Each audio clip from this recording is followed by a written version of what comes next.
സംസ്ഥാന ട്രഷറി വകുപ്പിൻ്റെ 50 വർഷം തികയുന്ന കഴിഞ്ഞ ജൂലൈ 31-ന് സുവർണ ജൂബിലി വർഷമായി ആചരിക്കാൻ തീരുമാനിച്ചിട്ടുണ്ട്.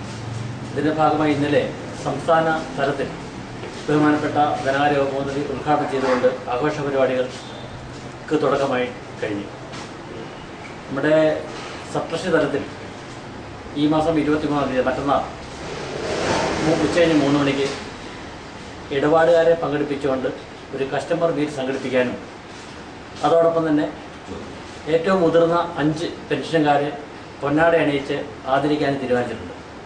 കുറവടങ്ങാട് സബ് ട്രഷറിയിൽ മറ്റന്നാൾ 3 മണിക്ക് ട്രഷറിക്കുള്ളിൽ തന്നെ വെച്ച് നടക്കുന്ന ട്രഷറിയുടെ പരിസരത്ത് തന്നെ നടക്കുന്ന ഈ പരിപാടി മുഴുവൻ ഇടപാടുകാരുടെയും സാന്നിധ്യം അഭ്യർത്ഥിക്കുക. അപ്പോൾ ഈ മാസം 23-ാം തീയതി ഉച്ചകഴിഞ്ഞ് 3 മണിക്കാണ് നമ്മുടെ ചടങ്ങ് സംഘടിപ്പിച്ചിട്ടുള്ളത്.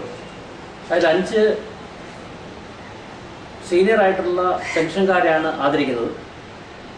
അവർ ഒന്ന് Ramakrishnapillai K, Abraham P A, Paul P D, Saradamma, Ammini P V എന്നിവരാണ് 5 പേർ ഞങ്ങൾ തെരഞ്ഞെടുക്കുന്നത്. ഏറ്റവും പ്രായമേറിയ ഈ ട്രഷറിയിൽ നിന്ന് പെൻഷൻ വാങ്ങുന്ന ഏറ്റവും പ്രായമേറിയ 5 പേരെയാണ് നമ്മൾ സെലക്ട് ചെയ്തിട്ടുള്ളത്. അവരെ പൊന്നാട അണിയിച്ച് ആദരിക്കാനാണ് തീരുമാനിച്ചിട്ടുള്ളത്.